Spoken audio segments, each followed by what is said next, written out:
Welcome to this explainer. Today we're jumping right in to uncover the secret geometric matrix that literally builds our everyday physical reality.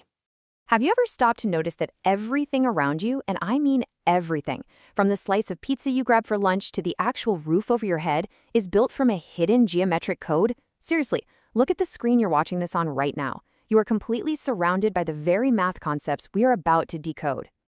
Okay, let's kick things off with Section 1, the raw materials, lines versus rays. To really understand our physical world, we have to clearly contrast a line with a ray. A line is perfectly straight and, here's the wild part, it shoots off forever in both directions. We show this with arrows on either end, like line FR or line GS. A ray, on the other hand, acts kind of like a laser beam. It starts from a single, solid point, but then shoots out infinitely in just one direction, like ray EM. Now, what happens when two of those rays crash together? Well, when they meet at a shared corner, a specific point we call the vertex, they create something entirely new, an angle. Those two spreading lines literally become the sides of that angle. So, looking at a specific example like angle HCD, we can perfectly see the anatomy of an angle in action. It relies entirely on that corner point C acting as the anchor, the vertex, for the two spreading lines, CD and CH, which form its sides. Moving right along to Section 2, the angle family, classifying shapes. By classifying these angles by their size, we can start spotting them hiding in plain sight. Think about the sharp, narrow bottom tip of an ice cream cone. That's an acute angle, measuring anywhere between 0 and 90 degrees, like angle AGM.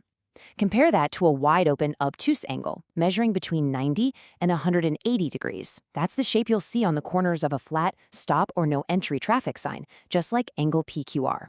But the absolute game changer is exactly 90 degrees, which creates a right angle.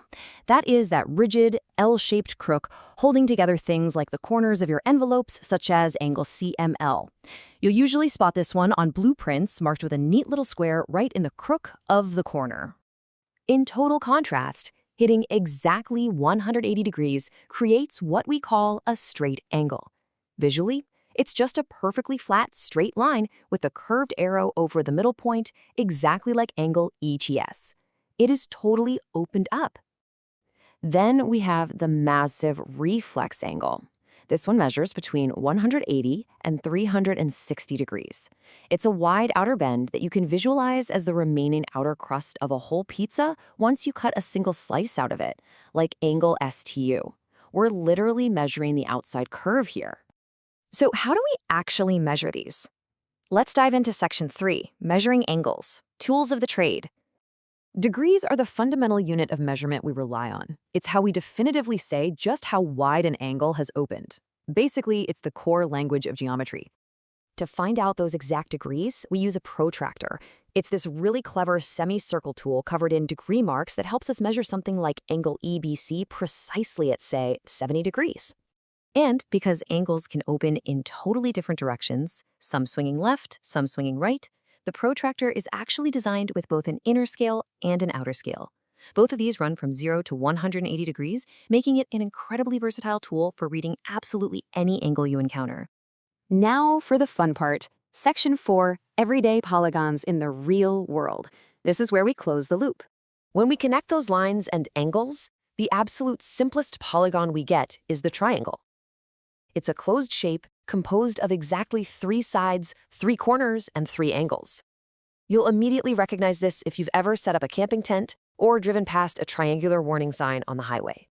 As we step up to 4-sided shapes, notice how a slanted parallelogram mimics a tilted, diamond-like window frame where opposite sides match and run parallel to each other. Closely related to that is the rhombus. It's also a slanted diamond, but the trick here is that all 4 of its sides are perfectly equal in length, exactly like a diamond road sign displaying 2 arrows. Now, when we bring back those exact 90-degree right angles we talked about earlier, we get the elongated boxes of our aquarium tanks and picture frames, the rectangles. Or, if we make all 4 sides perfectly equal while keeping those 4 sharp right-angle corners, we get a perfectly even square, like a classic child's building block. Finally, we have the trapezoid. This is such a fantastic shape. It has a flat bottom, where the top and bottom lines are parallel, but the sides tilt inward. This forms the unmistakable profile of your favorite lampshade or that flower pot sitting right on your windowsill. Before we wrap up this explainer, I want you to do something for me. Actively look around the room you're sitting in right now. Really look. Can you spot a rectangular picture frame? What about a sharp right angle on your desk? Or maybe even a rhombus hidden in a pattern near you? I really hope this explainer has completely changed the way you view your surroundings.